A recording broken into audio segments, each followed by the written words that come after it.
오늘의 말씀 제목은 내가 필요한 것이 아닌 내게 필요한 것, 이란 말씀으로 하나님 말씀 증거하도록 하겠습니다. 제가 아주 오래전에 이 예배 가운데서 내가 필요한 것이 아닌 내게 필요한 것을 받는 게 응답이다라는 내용을 가지고 이렇게 예배 말씀을 나눈 적이 있어요. 물론 그땐 제목이 아니고 기도의 응답에 관한 내용이었죠. 내가 필요한 것을 받는다. 그것이 과연 응답일까요? 하나님이 원하시는 건요, 나보다 더 잘 아시는 하나님께서 내게 정말 절대적으로 필요한 것, 중요한 것을 주시고자 해요. 그것을 보고 기도 응답이라고 한다고 했는데요. 오늘은 제목입니다. 내가 필요한 것이 아닌 내게 필요한 것. 지금 세상을 보면 굉장히 안타깝고 위험한 상태 속에서 살아가는 사람들이 있습니다. 그 사람들이 어떤 사람들이냐? 자기 마음대로 사는 사람들이 가장 위험한 사람들이에요. 자기 마음대로 생각하고 자기 마음대로 오해하고 그리고 생각한 것을 가지고 자기 마음대로 말하고 자기 마음대로 결정해서 일하는 사람들 있죠. 물론 사람은 수준 따라 산다고, 그 사람들이 어떠한 수준을 가지고 있느냐에 따라 자기 마음대로 하는 게 좋은 일로 나타날 수 있고 굉장히 불편한 상황으로 나타날 수도 있지만 알고 계셔야 됩니다. 사람은 창세기 3장에 하나님을 떠난 이유는 전부 다 자기 중심으로 살아갈 수밖에 없다는 거예요. 지금 러시아와 우크라이나 전쟁 계속 이어지잖아요. 거기서 자기 마음대로 하는 사람 누가 있잖아요. 그죠? 저는 푸틴도 그렇지만 젤렌스키 대통령도 같은 사람이라고 봐요. 힘의 차이가 있을 뿐이지. 자기 마음대로 하려다가 대립에 서고 부딪히는 거죠. 그러다 보니까 뭐예요? 간단하게 끝내려고 했던 일들이 결국은 양보할 수 없어 하다 보니까 총구를 겨누고 싸우게 되고 그렇게 되어지는 거 아니겠습니까? 이를 보고 상태라고 합니다. 상태. 자기 마음대로 하는 것, 자기 마음대로 말하는 것, 자기 마음대로 듣는 것, 생각하고 오해하는 것, 일하는 것, 행동하는 것. 어떤 사람은 수준이라고 하지만 성경의 하나님의 말씀에서는 그걸 보고 상태라고 해요. 운명 가운데 놓여 있는 상태. 사람은요, 환경이 아무리 좋아도 그 상태는 바꿀 수 없습니다. 인간에게 가장 중요한 것이 무엇이냐? 하나님의 형상으로 지어진 인간은요, 가장 중요한 것이 영적 상태예요. 예배는 무엇을 바꾸는 것이냐? 기도에서 응답받는 것이나 아니면 불편한 곳이 치유되어지는 것이 아니라 영적 상태를 바꾸는 게 예배입니다. 음식에는 뭐가 중요합니까?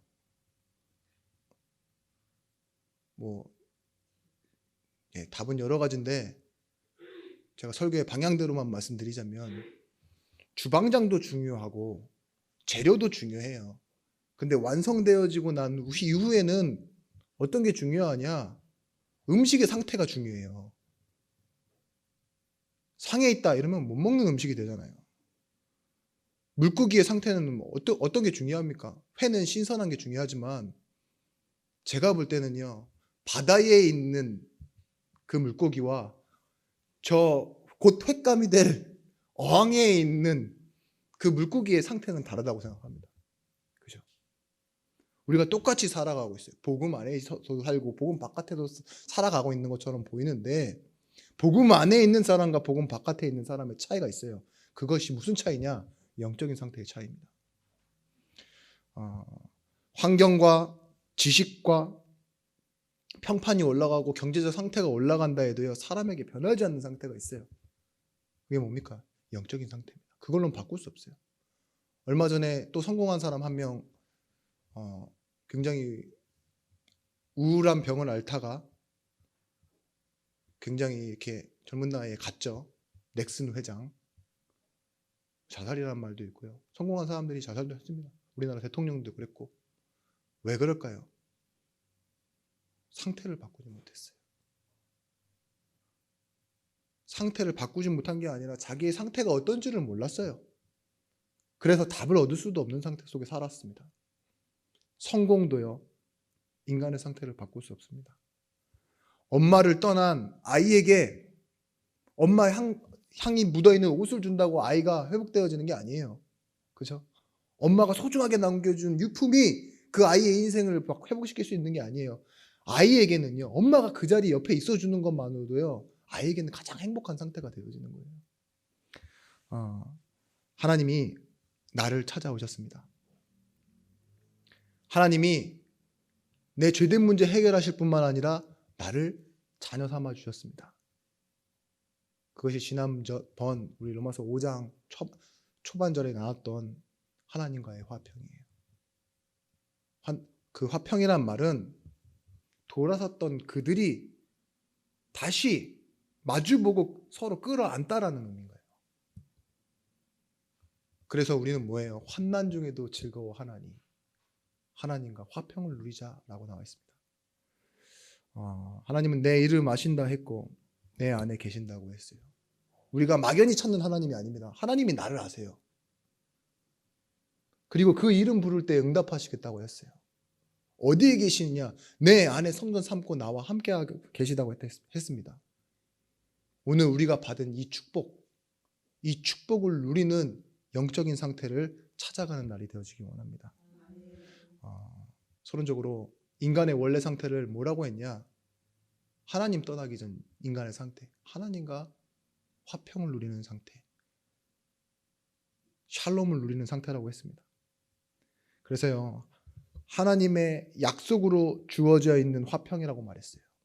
그것이 뭐냐? 로마서 5장 2절 말씀에 또한 그로 말미암아 우리가 믿음으로 서 있는 은혜에 들어감을 얻었으며, 이 들어감이라는 단어가 뭐라고 했죠? 하나님 앞에 세워진다라는 거예요. 근데 우리가 우리의 노력과 행위와 공로로 인정받아서 나아간 것이 아니라 누가요? 예수 그리스도께서 당기어 일로 와. 그리고 어디로요? 하나님 앞으로 밀어 세우니까 세워질 수 있었다. 그게 들어감이란 단어예요. 우리가 예수 그리스도를 어떻게 아느냐? 하나님의 은혜로 아는 거예요. 중보자로 아는 겁니다. 우린 하나님 앞에 설 수 없는데, 화목할 수 없고 화평할 수 없는데 예수 그리스도로 말미암아 당기어지고 그 밀려 세워져서 그 하나님 앞에 섰다 이거예요. 그것이 하나님 앞에 화평이라고 했습니다. 그러면 화평을 가진 오늘의 나는 무엇입니까? 회복하는 나를 살아가는 겁니다. 성공을 통해 얻는 한시적인 평안은 깨어질 수밖에 없다고 말씀드렸잖아요. 뭐예요? 내가 나를 알아주는 것 있죠. 나를 행복하게 하고 내게 관심을 주는 사람들, 그 사람들에게 실망시키지 않고, 또한 나 스스로 또한 만족하려고 사람은 지금도 바깥에 나가서 뭐 하는 줄 아십니까? 열심히 일하거나, 그죠? 정직하려고 하거나, 신앙생활을 깨끗하고 착실하게 하려고 하는 그런 마음들이 있어요. 그게 뭐예요? 그렇지 않으면 내 평화가 깨어질 것 같아서. 근데 그 평화를 유지하려고 하다 보니 뭐예요? 결국은 내 인생이 너무 고단하고 힘들어진 상태 속에 있다는 거예요. 사람들은 그게 자각이 안 됩니다. 그냥 그렇게 사는 게 잘 사는 것처럼 보여요. 우리는 자신이 쌓은 것을 놓칠 때 깨어져 버리는 것을 보고 실패라고 생각합니다. 실패하면, 병들면, 배신당하면 내 인생의 평화는 깨어졌다라고 생각해요. 그런데 우리에게는 영원히 변하지 않는 하나님의 말씀이 있습니다. 이 말씀을 가진 사람을 보고 뭐라 그러냐? 하나님이 주신 신분이 있어요. 자녀라고 해요. 이 자녀는 뭐예요? 이 자녀를 따라오는 힘이 있어요. 그걸 보고 배경 대신 하늘의 배경을 가진 하나님의 자녀. 그걸 보고 권세라고 합니다. 그래서 우리는 환난을 당해도 즐거워하나니라는 제목에 어떤 답을 드렸습니까? 그게 성도요, 그게 제자라고. 진짜 성도는 뭐냐? 환난을 통해 뭘 찾아내냐? 인내하고, 그 인내라는 것을 통해 나오는 게 뭐라고 했습니까? 소망이라고 했습니다. 혹시 문제를 당하시는 분 계십니까? 내가 만든 문제든 남이 준 문제든 문제가 많으신 분들 있죠. 환난 같이 보이나? 사방이 둘러싼 것처럼 보이나? 참된 소망을 찾아낼 수 있는 사람이 바로 하나님 자녀예요. 그래서 여러분들이 조금만 답을 얻으시면 됩니다. 그런 말 있잖아요. 환난을 가장 좋게 표현하면, 예를 들면 그렇습니다. 여러분들이 사각의 링 안에 들어가면요, 권투 선수들 그때부터는 내가 때리지만 두들겨 맞는 시간이에요. 그죠? 근데 뭐예요? 이기면 어떤 일이 생기죠? 벨트를 걸어요. 챔피언 벨트를. 내가 링 안에 안 갇혀 있으면 사방이 적처럼 보이겠죠. 저 새끼 내가 때릴까? 나 깡패도 아닌데. 그죠? 내가 힘이 있고 능력이 있어도. 그죠? 그런데 합법적으로 우리가 링 안에 들어가 있는 시간 있죠. 강한 상대를 만났다. 강한 문제를 만난다. 힘든 문제를 만난다. 만날수록 어떻게 돼요? 여러분들은 그만큼 더 힘 있는 사람이 되는 거예요. 날아오는 공을 피한다? 그러면 홈런 칠 수 없어요. 헛손질이라도 하지만 결국은 어떻게 되죠? 그게 보이고 그거 칠 수 있을 때 선수라고 하잖아요. 그런 것처럼 여러분 조금만 문제를 바라보는 눈을 제대로 뜨면 됩니다. 문제만 보는 사람이 있어요. 문제만. 그러면 모든 게 다 문제로 보여요. 우울증이 뭐라고 얘기하냐? 대부분 성공한 사람들이 우울증이 많이 겪잖아요. 그게 뭐냐? 상태예요, 상태. 영적으로, 정신적으로 와 있는 문제의 상태. 제가 우울증에 대한 거 여러 가지를 봤는데 간단하게 몇 글자로 얘기하면 이렇더라고요. 다 괜찮은데 하나가 내 마음속에 다 걸리는 거예요. 그 하나 때문에 모든 것이 다 불행해지는 거예요. 그렇잖아요. 성공한 사람들이 그래요. 마음속에 뭔가 하나가 다 우울해요. 배신받은 상처, 내지는 떠나간 사람, 자기가 했던 실수, 이게 다 얹혀서요. 다른 거 다 괜찮잖아요. 근데 그거 하나 때문에 뭐예요? 극단적인 선택을 하기도 하고 범죄를 하기도 하고 그러는 거예요. 문제만 본다. 우리는 뭘 같이 볼 수 있어야 되죠? 답을 볼 수 있어야 됩니다. 어떤 이게 성도님의 이야기인데요. 어떤 목사님이 사역하시는 분인데 이분이 교회는 다니는데 약간 사이비 같은 교회 있죠. 막 신비주의하고 막 때리고 막 그런 데 있잖아요. 막 하루 종일 막 기도하는데 집에도 안 보내고 그런 곳에서 이제 무늬만 교회인 교회에서 신앙생활을 했는데 이분에게도 정신 문제가 와 있어요. 그러니까 그런 교회에 이제 갈급해하면서 찾아다닌 거죠. 근데 남편에게도 실제로 뭐예요? 정신 문제가 와 있어요. 근데 이분이 어느 날 복음의 말씀을 듣고 예배를 회복하고 그 문제가 나아지고 치유되기 시작했어요. 다행이고 감사한 일이죠. 그랬는데 남편은 어떻게 됐냐? 결국은 정신병원에 보냈어요. 이분이 구원받고 이제 예배도 회복하고 이제 좀 살아갈 것 같은데 어떤 질문을 하느냐? 목사님, 이거 어떻게 해야 됩니까? 남편이 나오면 완전히 나을 것 같지 않은데 이혼을 해야 됩니까? 라고 물어보더래요. 근데 그 목사님이 처음에 뭐라고 얘기했냐? 이혼해야죠. 그 정도면. 그렇게 얘기했다고 하더라고요. 근데 나중에 말을 바꾸셨어요. 우리는 왜 문제만 보냐고. 나도 구원받고 내 문제를 이렇게 해결받았는데 나를 통한 하나님의 계획이 있지 않겠냐고. 그분을 통한 하나님의 계획이 있지 않겠냐고. 우리는 내 문제가 해결되니까 뭐예요? 내가 구원받고 내 문제가 해결되고 나니까 다른 것을 문제 삼기 시작하는 거예요, 이제는. 그죠? 교회가 어떻게 되냐? 다른 사람들이 구원받고 나서 행복하고 감사한데 나중에서는요, 그 감사가 이어지지 못하고 문제만 보는 사람들이 있어요. 그러니까 뭐 하는 줄 아십니까? 교회가 문제다. 목사님 문제다. 옆에 있는 저 사람이 문제다. 우리 집에 누가 문제다. 그렇게 될 수밖에 없는 거예요. 그 문제의식이 점점 다양해지고 여러 가지가 되면은요, 정치 문제, 관계 문제, 경제 문제 있죠. 문제 가운데 둘러싸여 삽니다. 그건 환난이 아니에요. 답이 없는 내 상태지. 그리스도인에게는 답이 있어요. 백문일답이라고 했죠. 우리 CCC의 김중근 목사님 한 말. 오직입니다. 오직. 어떠한 질문에도 답은 예수 그리스도. 천지의 주인이 누구십니까? 예수 그리스도. 우리를 구원하신 분이 누구십니까? 예수 그리스도. 죄인된 나를 하나님 자녀 삼으신 분이 누구십니까? 예수 그리스도. 100가지 질문이 있어도 거기에 답은 하나라고요. 오늘 이 눈을 뜨고 살아가실 때 구원받고 또 내 중심으로 돌아가는 나의 상태를 바꾸어 오늘 하나님 앞에 제대로 서시고 말씀을 회복하시는 날이 되어지기 원합니다. 우리는 구원받은 것에 대해서 착각합니다. 아이고, 구원받았으니까 나에게도 이제는 조금 유익한 부분이 생기겠지.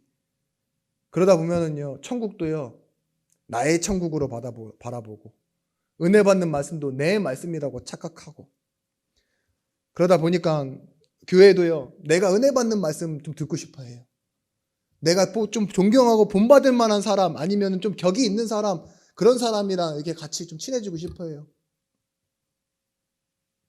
맞는 말인데 누구나 가지고 있는 욕심이죠, 일반적으로는. 근데 전도자는 그게 아닙니다.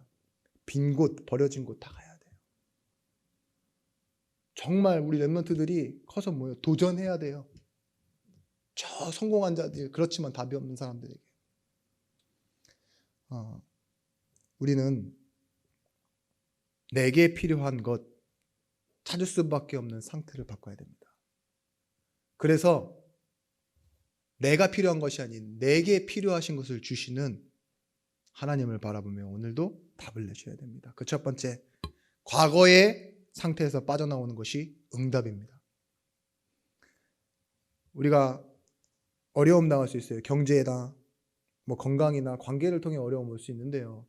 이게 문제가 아니라 사실은 하나님께서요, 내 과거에서 빼내는 방법이에요. 근데 여러분 와서 경제면은 돈 달라고 그러고, 건강이면은 치유해 달라고 그러고, 관계에 문제 있으면은 저 사람을 혼내 달라고 그러잖아요. 근데 하나님은요, 과거에서 빼내시기 위해서요, 오히려요, 그 경제를 이용하세요. 하나님 바라보도. 관계를 이용하신다니까요. 외롭게 하시고. 때로는 내 질병도요, 하나님 앞에 뭔가 진짜로 필요한 소망을 갖는데 사용하게 하신다니까요. 그 답을 찾는 게 우리 상태 속에서 빠져나오는 응답이에요. 전도서 7장 20절 말씀에 선을 행하고 죄를 범치 아니하는 의인은 세상에 아주 없느니라. 성도들이 살아내야 되는 인생은 뭐냐? 의인이 없는 세상 속에 살아가는데 뭐라고 말씀하시느냐? 마태복음 4장 4절 말씀에 예수께서 대답하여 이르시되 기록되었으되 사람이 떡으로만 살 것이 아니요 하나님의 입으로부터 나오는 모든 말씀으로 살 것이니라 하시니. 성도들의 삶은요, 내 수준, 내 상태 가지고 사는 게 아니라 하나님의 말씀 가지고 사는 거라고 나와 있습니다.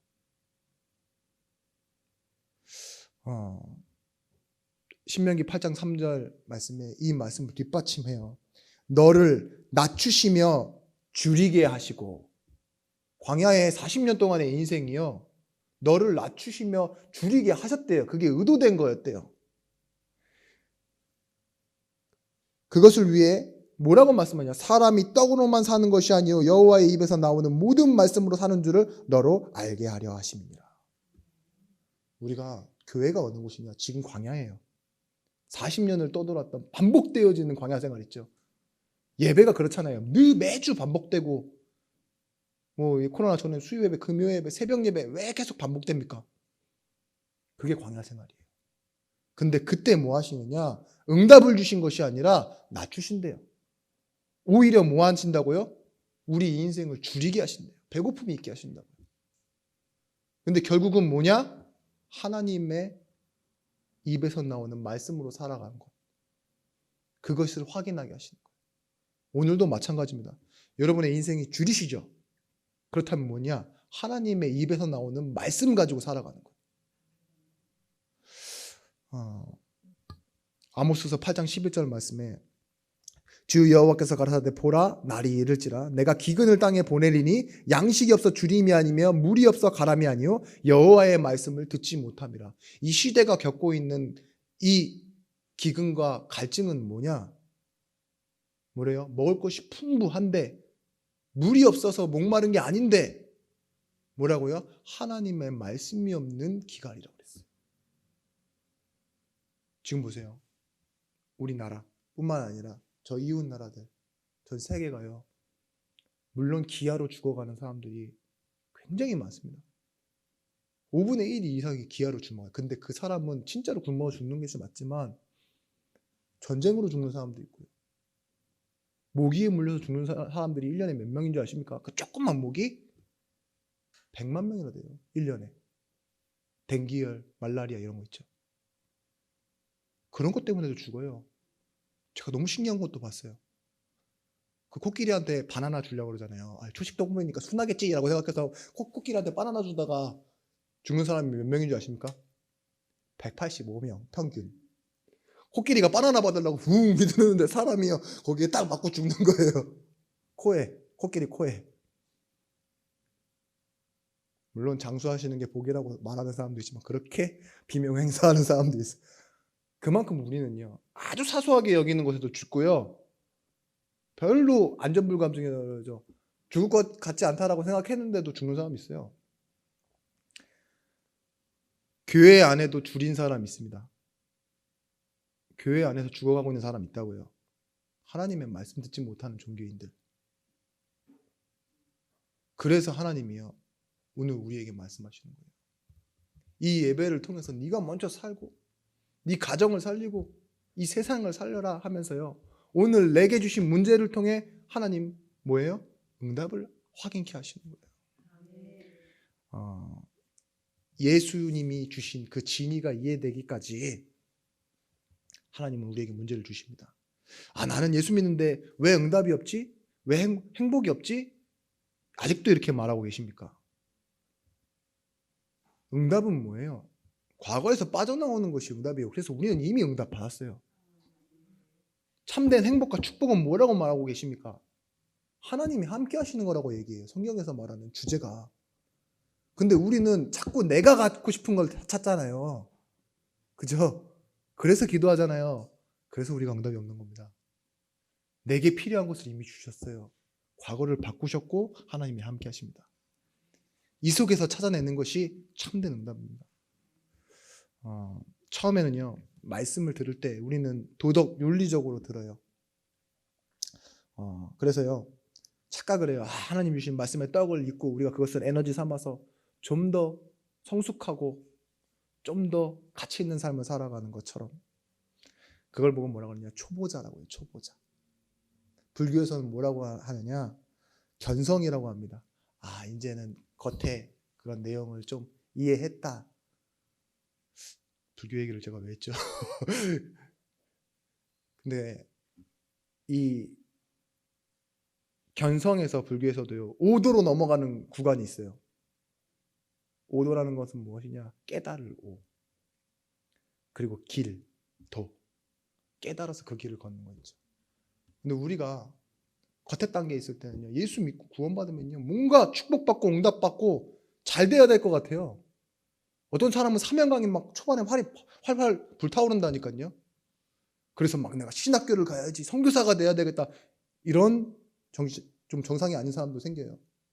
그때 제가 아주 초보 단계 때 정상이 아니어가지고 신학교를 갔습니다. 근데 뭐예요? 나중 가면 알아요. 진짜로 예수 믿는다라는 건 다른 게 아니구나. 내가 예배하며 깨닫고 하나님이 원하시는 길을 걷는 거구나. 불교에서 말하는 그 오도라는 것, 그게요. 사실은 우리에게도 마찬가지예요.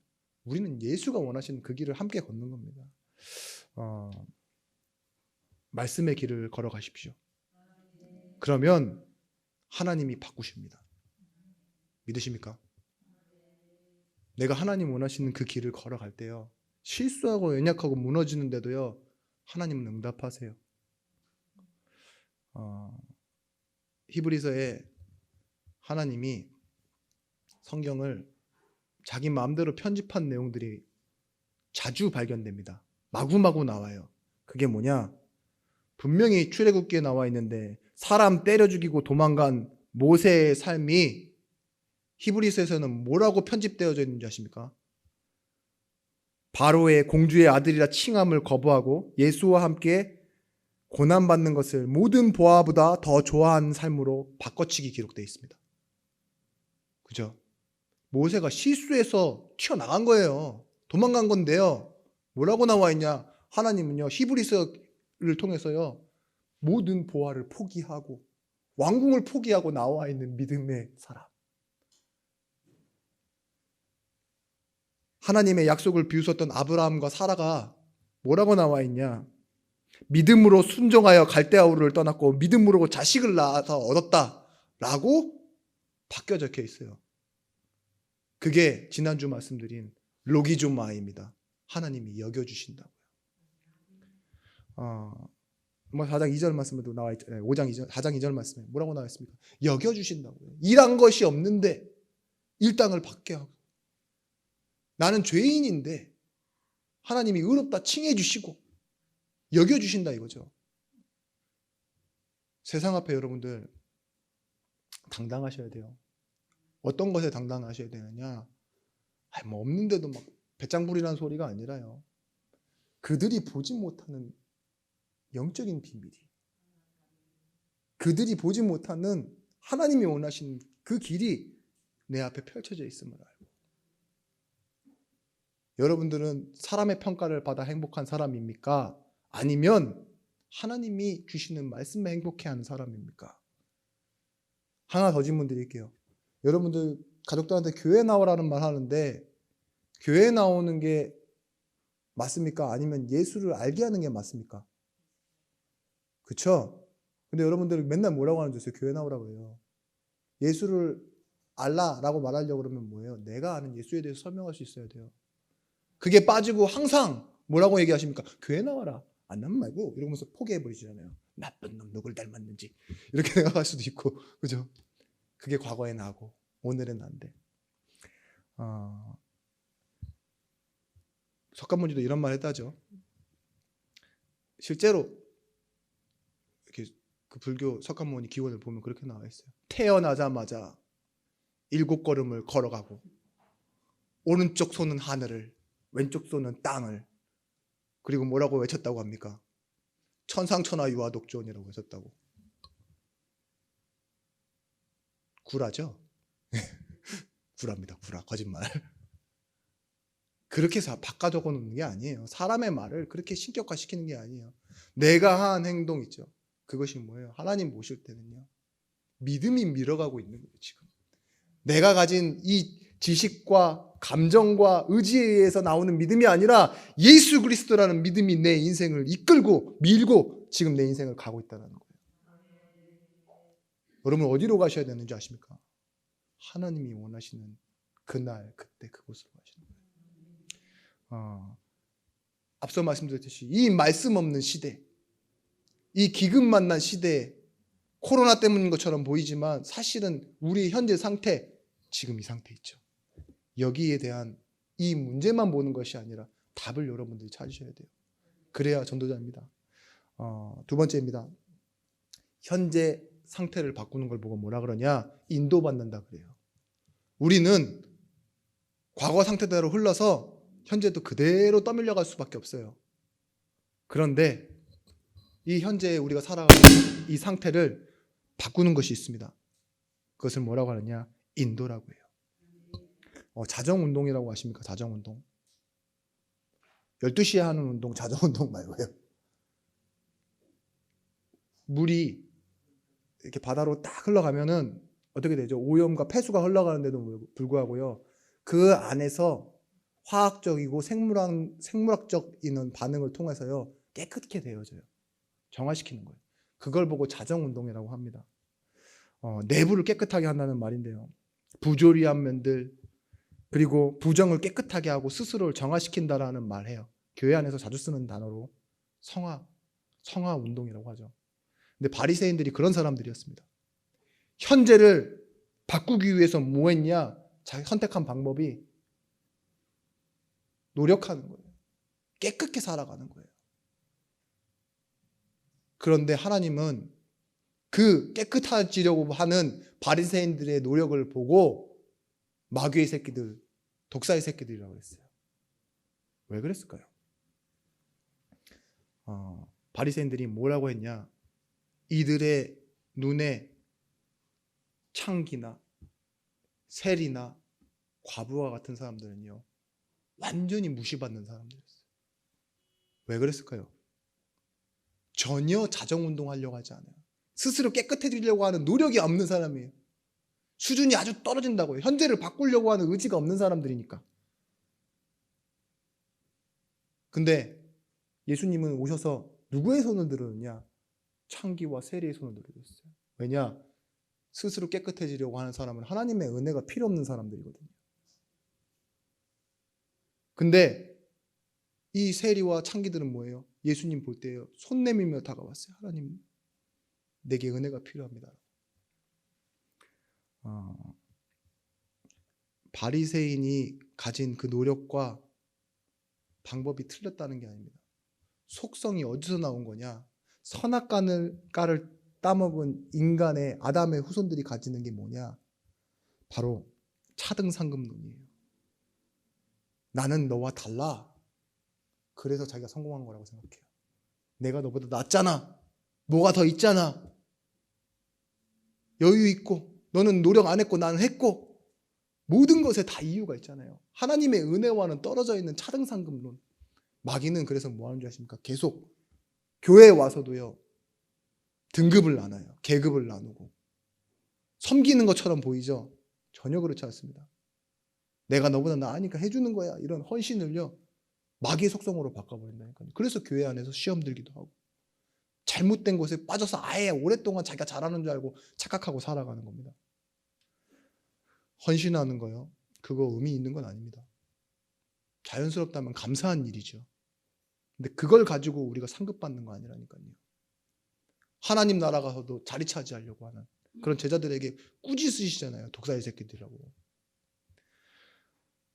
오늘 이 말씀은 나왔습니다. 우리가 아직 죄인 되어 있을 때, 우리가 연약할 때, 우리가 원수 되었을 때, 내가 하나님을 향한 의지가 1도 없었어요. 아직 시작도 못했어요. 아직 죄인 되어 있을 때, 연약할 때. 그때 뭐 하셨어요? 하나님은 우리를 찾아오셨어요. 죄인 플러스 은혜는 하나님의 자기 사랑의 확증 십자가입니다. 오늘 여러분들이 받은 지난 말씀처럼요. 우리는 과거에는 죄인이었으나 오늘의 의인, 현재의 의인, 미래는 뭐입니까? 증인이라고 했어요. 우리가 밤거리를 걸을 때 불안하죠. 왜 불안합니까? 광량이 부족해서 어두워서 보이던 게 안 보이니까? 그래요. 우리가 뭐든지 부족하면 모자라면 불안해요. 우리는 종교성을 버려야 됩니다. 종교성은 어디서 나오는 거냐? 불안함 속에서 나오는 거예요. 불안함을 좋아하는 사람은 아무도 없습니다. 불안함은 어디서 찾아오느냐? 결과를 알 수 없을 때, 어떻게 될지 모를 때, 마치 우리의 경험 속에서 잘못된 것 같을 때 불안함이 찾아와요. 여러분들 불안함이 많으신 분들 있죠? 종교성이 엄청 많으신 분들이에요. 조심하셔야 돼요. 이 어두운 밤거리를 막 걸어갈 때 뭐예요? 제일 무서운 건 뭐예요? 호랑이도 아니래잖아요. 사람 만나는 게 제일 무섭다면서요. 그죠? 귀신도 안 무섭다면서요. 사람 만나는 게 제일 무섭다고. 그만큼 우리가 사람이랑 적대적으로 살기도 합니다만 진짜로 원수 같은 놈이라도요. 아는 놈 만나면 그렇게 반갑대요. 그죠? 그 불안함이 해결된대요. 우리가 그렇다니까요. 우리가 갈급한 상태, 그런 과거와 그런 현재로 살아가다 보면요.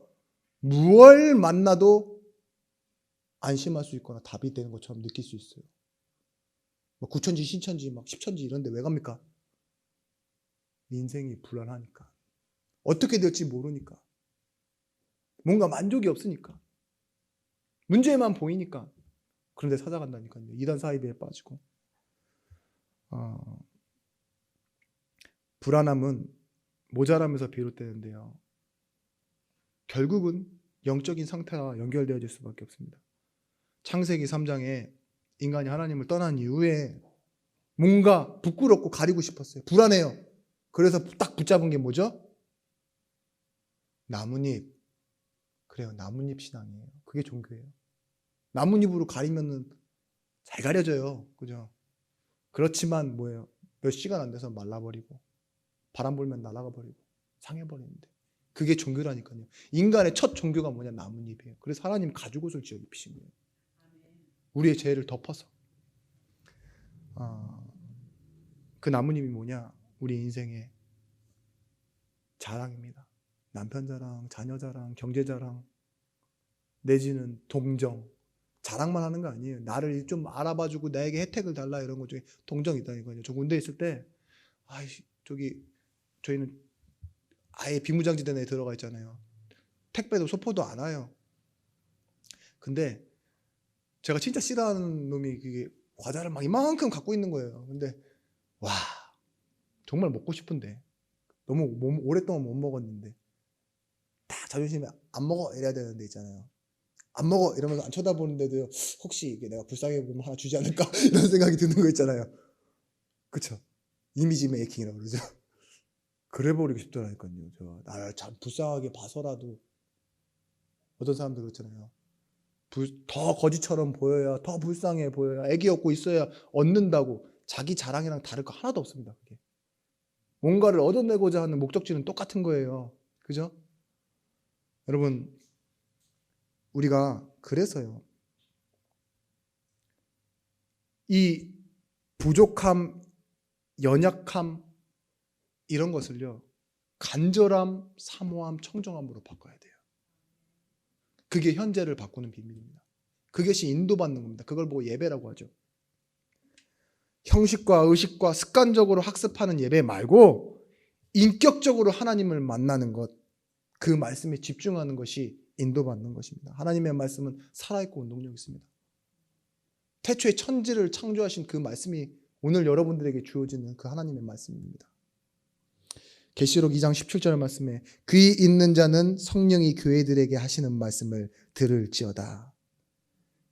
여기서 교회라고 합니다. 교회들. 근데 이기는 그에게는 내가 감추었던 만나를 주고 또 흰더를 줄 터인데 이게 뭡니까? 하나님이 감추었던 만나를 주신대요. 말씀을 듣는데 감추어져 있었던 것. 광야 가는 가운데 계속 줄이고 말씀이 없는 기근을 체험했던 그들에게 뭐예요? 하나님 내리셨던 게 뭐죠? 만나예요, 만나. 근데 하나님이 교회가 말씀을 회복할 때, 말씀을 들을 때 우리에게 만나를 주시고 그 돌을 주신대요. 그 돌이 바로 예수 그리스도입니다. 마가복음 4장에 보시면요. 누가복음 4장에 보시면 분명히 예수님께서 성령의 충만함을 힘입고 성령에 이끌려 갔는데 그게 어디예요? 광야예요. 그리고 예수님의 시험을 받습니다. 그러면서 사단이 뭐라고 하느냐? 이 돌을 뭐예요? 떡덩이가 되게 해서 먹게 해라. 내 배고픔을 채우라는 거죠. 이게 교회에 주는 시험이라니까요. 네가 구원받은 축복 가지고 뭐예요? 네가 하나님 자녀라는 거 증명해봐라. 너 잘 먹고 잘 사는 거 한번 확인해봐라. 그 소리예요. 이 예수님의 시험 가운데 사단이 앞에다 꼭 붙였던 단어가 있어요. 네가 하나님의 아들이여든 이 돌을 떡덩이가 되게 해라. 성전에서 뛰어내려봐라. 내게 경배해라 이래요. 네가 하나님의 아들이거든. 자꾸 자기 증명하라 그런다니까요. 교회가 이 말을 알아듣지 못하면 또 나를 위해 살게 됩니다. 신앙생활 열심히 잘하는데 진실되게 하나님 앞에 매일 질문하면서도 또 나를 위해 산다니까요. 내 가족, 내 교회, 내 신앙 있잖아요. 내 은혜 이런 거에 딱 사로잡혀서 뭐예요? 이때 예수님께서 앞서 말씀드렸던 신명기 8장 말씀과 똑같죠. 하나님의 말씀만 사는 거라고. 돌덩이 떡대기에서 사는 게 아니라고. 굶는 거라고. 줄이면서 사는 거라고. 그게 성도의 삶입니다. 우리가 나를 살려내려고 사는 것 있죠. 그거는 바울이 알고 있던 갈라디아 2장 20절을 모르는 겁니다. 오히려 나의 과거는 죽었다라고 말해요. 내가 필요한 것 있죠. 그건 내가 살아있을 때 필요한 거잖아요. 그죠? 근데 난 더 이상 필요한 게 없다. 나는 죽었다. 십자가에 못 박혀 같이 죽었다. 그리고 내 안에 사신 예수 그리스도와 함께 사는 것이다. 그래서 내게 필요한 건 예수 그리스도께서 공급해 주신다. 그분이 길이요, 그분이 진리요, 그분이 생명이시다. 요한복음 14장 6절 말씀하시잖아요.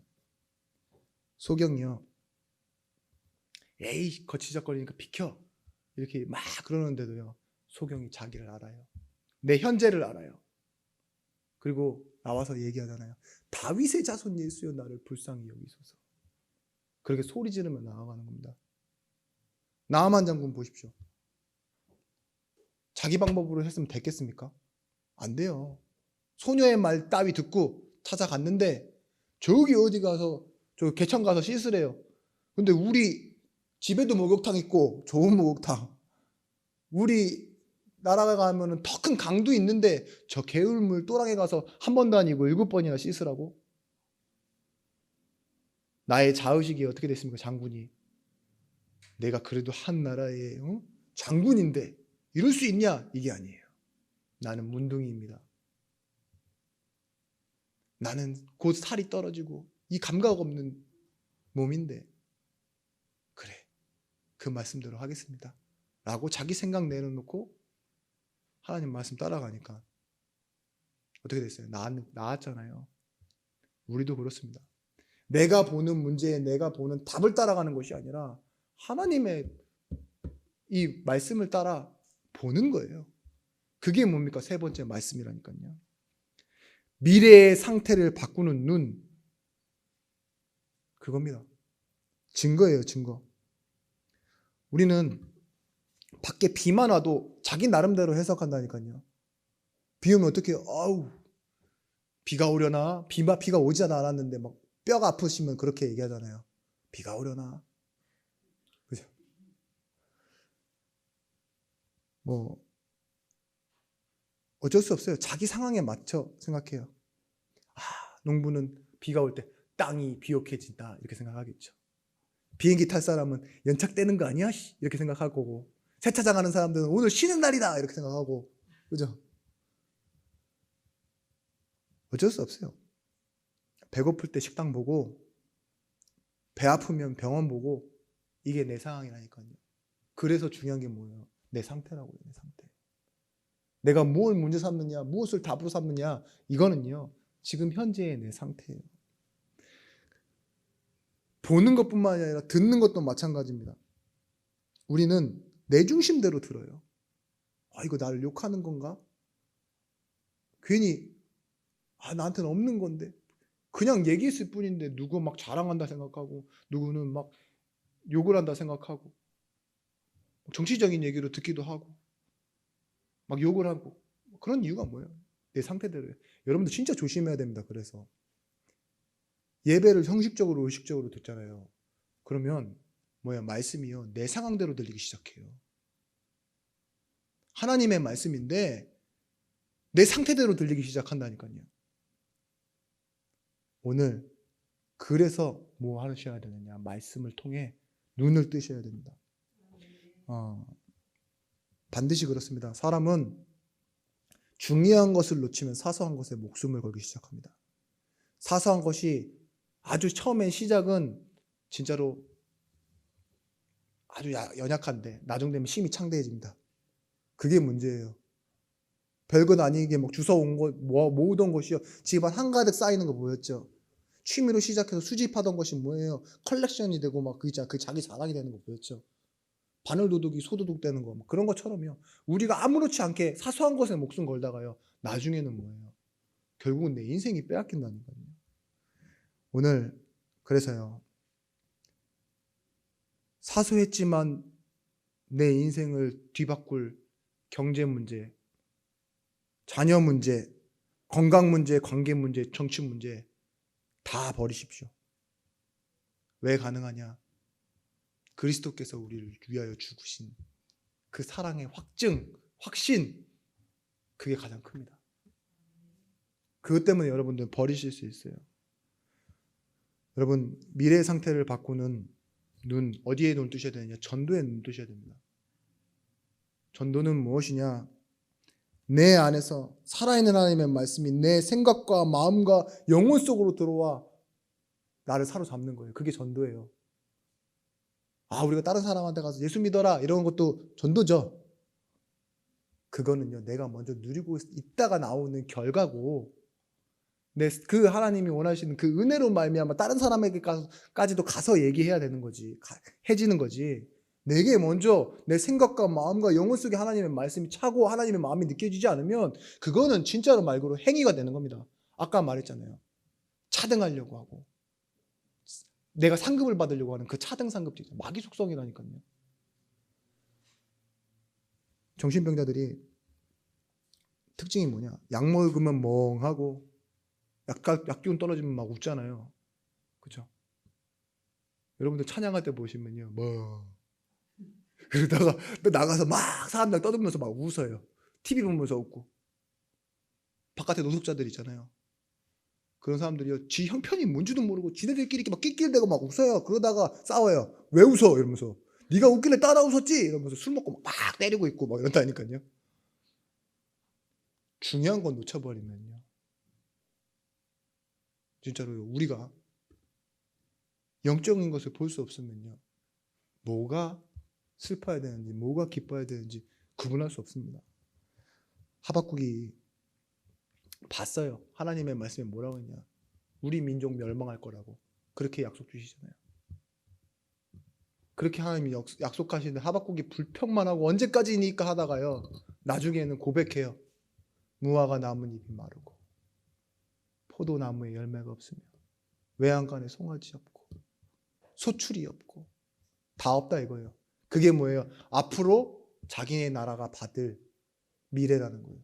게르만족에 의해서 완전히 선인이든 악인이든 구분 없이 다 짓밟힐 건데 그래도 괜찮다 이거예요. 난 여호와로 인하여 기뻐하고 즐거워하리로다. 그게 전도입니다. 내가 받은 하나님의 말씀에 있는 확신, 언약을 믿는 것, 그렇죠? 그게 있는 사람은요, 하박국처럼요, 오직 여호와로 인하여 기뻐하고 즐거워할 수 있는 거예요. 그런 사람 옆에 하나님 사람을 붙여주십니다. 그게 전도라니까요. 내가 가서 막 내 욕심으로 막 전달하고 막 됐으면 좋겠다가 아니라 내가 하나님의 마음을 알고 있고 하나님 나와 함께 하시면 누리고 있는데 하나님이 하나님의 계획 속에 있는 그 영혼을 내 삶 속에 불러 들어오세요.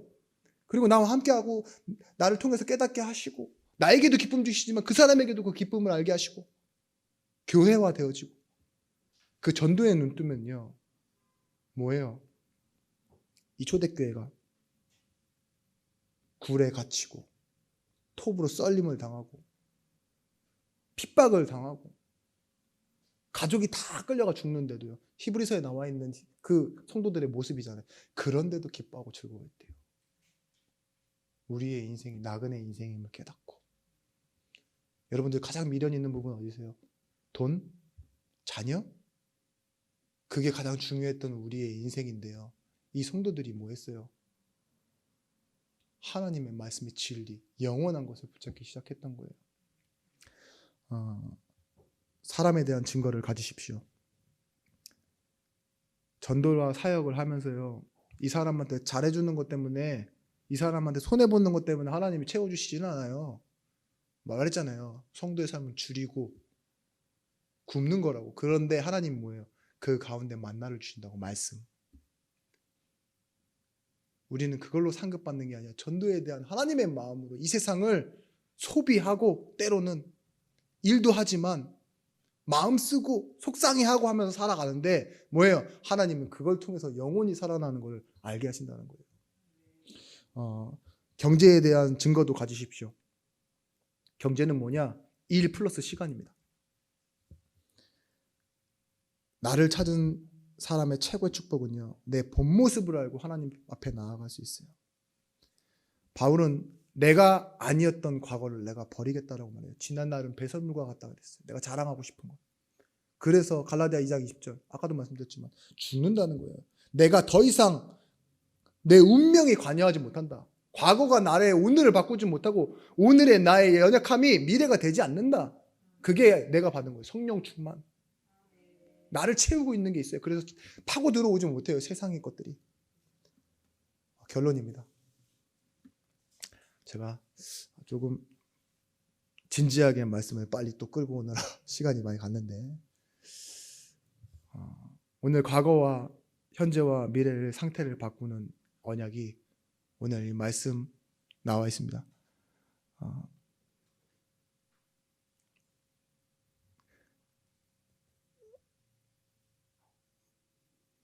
우리가 6절 말씀, 5장 6절 말씀 다 같이 읽도록 하겠습니다. 우리가 아직 연약할 때에 기약대로 그리스도께서 경건하지 않은 자를 위하여 죽으셨도다. 아멘. 결론은 뭐냐? 기약대로입니다. 기약대로. 이 기약대로란 말은 다른 말로 적합한 시간에, 바로 그 시간에라는 뜻입니다. 계획된 하나님의 일을 완전히 이루신다는 거예요. 나는 과거를 벗어날 수 없고 현재에 속하여 살며 미래를 불안해하면서 살아야 되는 사람인데, 하나님 어떤 분이시냐? 기약대로. 우리가 아직인데, 연약할 때인데, 원수 되었을 때인데 뭐라고요? 먼저 십자가의 죽으심으로 말미암아 자기에 대한 사랑을 확증하셨대요. 그게 기약대로예요. 다른 말로 뭐예요? 정확하게. 하나님은 내 인생에 정확하게 예비된 것, 계획된 것을 준비하고 이루어 나가십니다. 그래서요, 과거를 바꾸려면 말씀 충만하시면 돼요. 사람의 말이 나를 채우고 있었죠. 내가 상처가 되었죠. 오랫동안 자리 잡고 있던 그런 상처가 치유되고 새로운 각인이 시작되어지는 걸 보고 뭐라고 하냐? 말씀 충만이라고 해요. 여러분, 과거는요, 새로운 각인으로 바꿀 수 있습니다. 말씀 충만하십시오. 오늘은 어떤 날입니까? 믿음으로 충만한 날입니다. 하나님의 주권을 기준으로 하여 오늘 내가 필요한 것이 가장 먼저 우선순위가 오직이 돼야 돼요. 사도행전 1장 1절에 그리스도, 1장 3절에 하나님 나라, 1장 8절에 성령 충만. 이를 보고 뭐라 그러냐? 믿음 충만이라고 합니다. 내가 잘 믿어서 믿는 게 아니라 뭐예요? 하나님의 성령이 내 안에 충만한 것. 믿음 충만. 세 번째, 우리의 미래 어떻게 바꿀 것이냐? 보좌화입니다. 보좌화. 성령 충만. 예수의 이름이 사단의 모든 괴계를 꺾습니다. 나는 그 그리스도의 권세를 가지고 기도하는 사람이에요. 찬양 가운데 이런 고백이잖아요. 높은 산이 거친 들이 초막이나 궁궐이나 내 주 예수를 모신 곳이 그 어디나 하늘나라. 할렐루야 찬양하세. 내 모든 죄 사함받고 주 예수와 동행하니 그 어디나 하늘나라. 이게 과거를 벗어나고 현재를 인도받고 미래에 눈뜬 사람의 응답입니다. 어디에 계십니까? 우리 이렇게 마음속으로 한번 같이 고백했으면 좋겠어요. 나를 바꾼 사람은 다른 사람을 변화시킬 수 있습니다. 더 정확하게 말씀드리면, 나와 함께 하시는 하나님은 나에게 증거를 주실 것이고 이를 통해 다른 사람에게 나를 이끌어가고 계십니다. 나는 전도자입니다. 나는 237을 바라보는 선교사입니다. 이렇게 같이 기도해 주셨으면 좋겠습니다. 마지막으로 리바이벌이라는 말이 부흥이잖아요. 이건 사람이 많아지다, 교회가 커진다라는 뜻의 의미가 아니에요. 리바이벌, 죽어서 다시 살다라는 의미예요.